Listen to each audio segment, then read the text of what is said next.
vamos a hablar un poquito de economía, vamos a hablar del dólar que bajó, pero además vamos a hablar de un momento de la Argentina que hoy plasma muy bien Esteban Lafuente en una nota aquí en La Nación que habla de la Argentina sin inflación.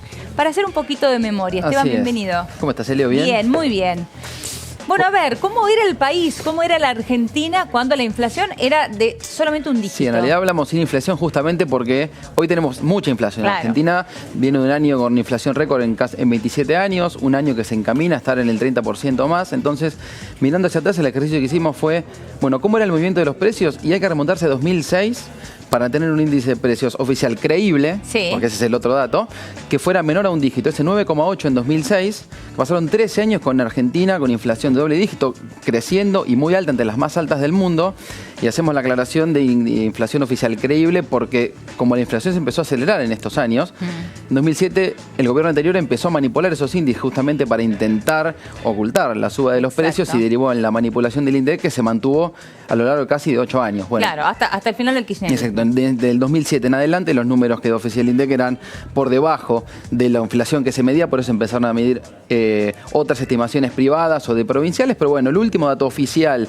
de un INDEC sin intervenir, este 9,8, que como decíamos son 13 años de un país acostumbrado a vivir con más de 2 dígitos de inflación. Vamos a recordar un poco qué pasaba en el país, ¿no? En aquel momento, en el año 2006, qué cosas han cambiado muchísimo, qué otras tantas no tanto. En algunos datos interesantes, por ejemplo, viendo qué es lo que ocurría con algunos funcionarios, algunos nombres propios importantes de la política hoy, como Mauricio Macri, que era presidente de Boca todavía, y cumplía en 2006 su primer año como diputado nacional y electo por la ciudad de Buenos Aires. En 2015 fue electo.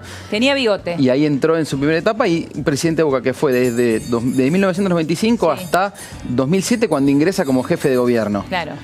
El dato interesante de esa elección, cuando Mauricio Macri fue electo como diputado, es que él gana en esa elección y derrota a la lista de Lari, que tenía como contrincante, como principal figura, Elisa Carrió. A quien hoy es su principal socia. En aquel momento competían. Exacto, me acuerdo de ver Carrió hablando de que su límite era Macri en esa elección, que pasaron esos 13 años y hoy son tal vez dos figuras, como vos decías, sostenes de la Alianza Cambiemos. Cristina Kirchner era senadora igual que ahora, no había sido todavía presidenta.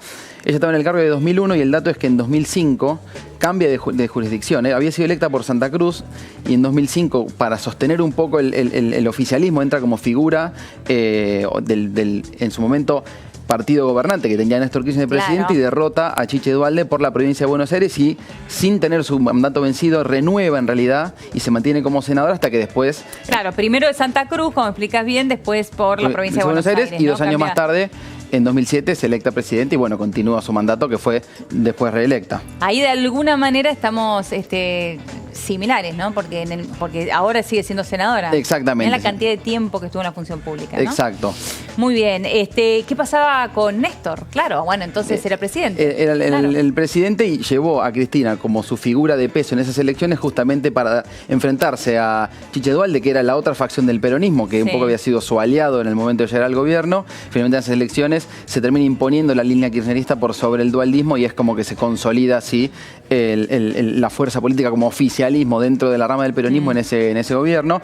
Y otro dato es que tenemos una figura importante de la Argentina hoy, siendo el Papa, que en ese 2005 era el arzobispo de Buenos Aires y tenía su rol dentro de la iglesia, pero no era considerado dentro de los candidatos internacionales, por así llamarlo, entre las principales figuras de la iglesia. De hecho, en 2005 muere Juan Pablo II y ahí es electo José Ratzinger, que vuelve a ser Benedicto XVI.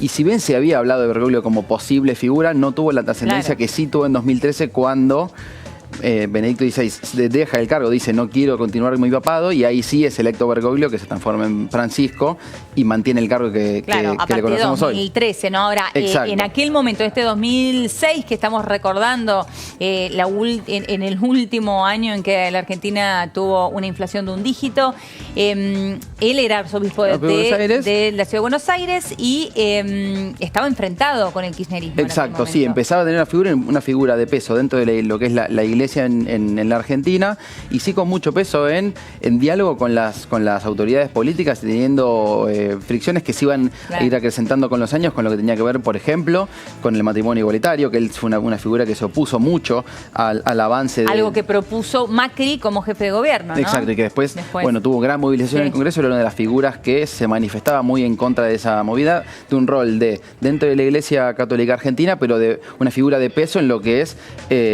la dinámica política del país. Claro. A ver, ¿qué más cambió de aquel momento en que teníamos una inflación de un dígito hasta ahora? ¿Te acordás de lo que era el conflicto? Bueno, este es otro tema muy interesante y recurrente también. En 2006 se trasladaron los restos del general Perón en su momento a la quinta de San Vicente. Sí.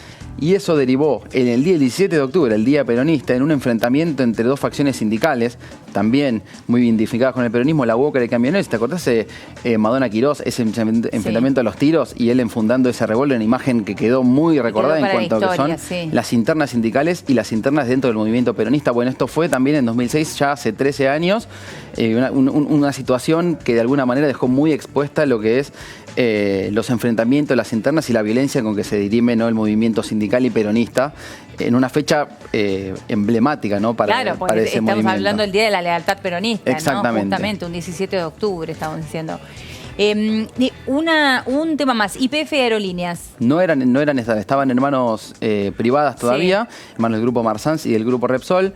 Todavía no habían sido nacionalizadas, esto fueron años más tarde, cuando el gobierno kirchnerista en ese entonces decidió primero ir por Aerolíneas, después por YPF, pero estaban en manos privatizadas desde que en la década del 90 habían sido vendidas, y eso fue uno de los grandes momentos. Lo que sí ocurrió en 2006, que tiene que ver también con la dinámica económica que estamos viviendo hoy, fue que apenas empezaba ese año, el 3 de enero, Kirchner dispuso pagar una deuda que tenía el país con reservas del Banco Central, 9.800 millones de dólares. ¿Al fondo? En efectivo, al Fondo Monetario. Eso le tuvo muchas internas con que el entonces era presidente del Banco Central, Martín Redrado, que él no quería utilizar esas reservas del Banco Central para usar esta deuda. Sin embargo, Kirchner se impuso y fue celebrado en ese entonces por aquel gobierno como una forma de independizarse del fondo, que después, muchos años más tarde, volvería a este nuevo acuerdo después de la tormenta que vivimos el año pasado, y hoy es un actor relevante en lo que tiene que ver con la macroeconomía del país. Claro, que fue aquel momento en el que Martín Redrado se quedó y querían que dé un paso al costado y él no quería abandonar el Banco Central, Exacto, ¿no? Él lo que no quería es que las reservas que estaban en el Banco Central, en un contexto de superávit comercial, superávit fiscal, fueran usadas para cancelar esa deuda que implicaba también un gran desembolso, en un momento en el cual el FMI tampoco demandaba que se gire ese dinero que podía haber utilizado tanto para defender lo que era en ese momento el tipo de cambio, que ahora también es otro tema que podemos hablar, como para otras situaciones que viviera la economía. ¿Sabes cuánto estaba el dólar cuando cerró el último día hábil de 2006? 3 pesos con 0,6.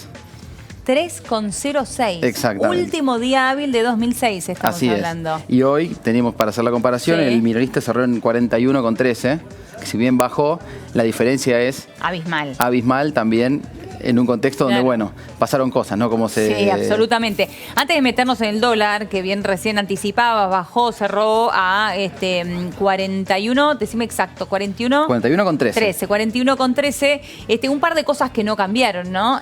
Miguel Ángel Pichetto era el jefe de la bancada peronista en el Senado. Igual que ahora. Igual que en ese momento, fueron pasando los años, el gobierno kirchnerista se mantuvo, después salió el kirchnerismo, ingresó Cambiemos con la figura de Mauricio Macri, y él, sin embargo, se mantuvo en el cargo. Carlos Menem ya era senador por La Rioja, un cargo que todavía se mantiene hoy, en esto que hablamos siempre de cómo los cargos se van repitiendo y no hay mucha sucesión de los nombres, que se mantienen muy cuidados entre sí mismos, ¿no?, dentro de la Cámara. Desde 2005 Carlos Menem era senador ya. Estamos hablando nosotros 2006 acá. Exacto, sí. En ese momento ya continuó. Gildo Fran era gobernador de Formosa, uno de los grandes asuntos del interior en cuanto a figuras que se eternizan en un cargo dentro de, más allá de que son reelectos, ¿no?, en elecciones.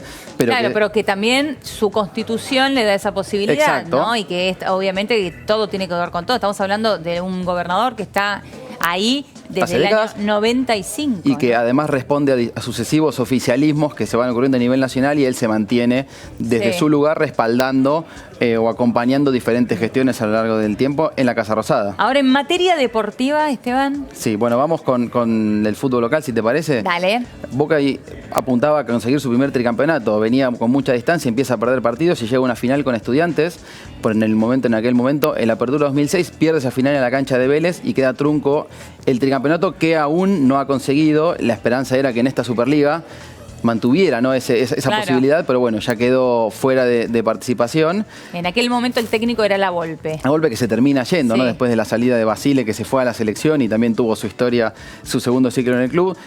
Hablamos también de cosas que no habían pasado y que pasaron después. San Lorenzo no había ganado su Copa Libertadores, que era como tal vez el gran estigma que tenía el club, que lo consiguió en 2014. River no había descendido tampoco. Esto también es un momento de... Todavía no se había ido a la B. No se había ido a la B, esto fue en 2003, o sea que en 2006 era junto con Boca el único equipo que no había descendido del fútbol argentino. Después, bueno, eso ocurrió algunos años más tarde.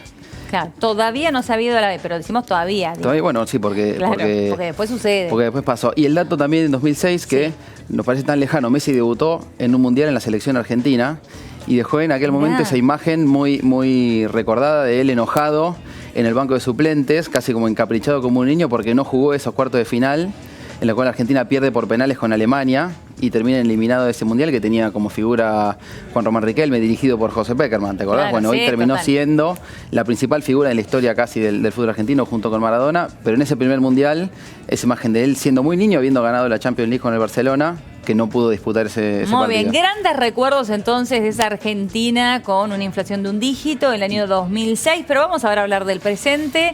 Estamos cerrando una semana movida en materia económica y vos lo anticipabas recién, el dólar bajó, cerró en 41 pesos con 13 centavos. Así, bajó algo más de un peso, en realidad una reacción esperada después de los anuncios que habían sido hechos ayer por el ministro Duhovne y el presidente del Banco Central, Guido Sandleris, que buscaban justamente esto. Un endurecimiento del programa monetario del Banco Central, es decir, que el programa que se había diseñado para que el dólar no se dispare y para atender sobre todo a la inflación, se continuara y fuera aún más duro durante todo 2019. Y por otro lado, Duhovne diciendo, vamos a tener dólares para abastecer la demanda durante este año con esta subasta de 60 millones de dólares por día que se van a realizar a partir del mes que viene, y eso impactó, el mercado tomó nota y desinfló la cotización. De hecho, como te decía, 1 peso con 15 bajó el dólar minorista, cerró en 41,13, y el mayorista, que es el que grandes empresas toman como referencia, perforó los 40, cerró en 39,99, una baja de 75 centavos, un poco más de 2% bajó el dólar, que está dando una señal de que acompaña el plan, la idea que tiene el gobierno de que el dólar sea la variable a contener casi que como sea. No queremos que el dólar... Todo este año electoral. Y en este año general no queremos volatilidad en el dólar. En campaña, bueno, por lo menos en el día posterior a que estos anuncios se concretaron, el mercado reaccionó, convalidó un poco esta propuesta y vimos esta baja. O sea que todo hace suponer que si el mercado reaccionó de acuerdo a lo que anunció Nicolás Duhovne y también Guido Sandleris, el presidente del Banco Central, esto se mantendría a partir del día lunes. Exacto, porque también, ¿qué es lo que pasó? La tasa de interés se volvió a mantener en estos niveles, subió un poquito, está arriba de 63%, que es un número también muy elevado. Por eso hablábamos de que el objetivo del programa monetario del Banco Central y después de Hacienda es que el dólar no se dispare, y después un poco vemos qué pasa con la economía real, que como conversabas ayer, siempre siente mucho el impacto de unas tasas de interés en este valor, pero que también, por otro lado, si el dólar se dispara y la inflación sigue subiendo, tiene la consecuencia negativa por este otro lado. Por eso es ese dilema que el gobierno apuesta porque el dólar hoy no se dispare. Muy bien, Esteban, muchísimas gracias.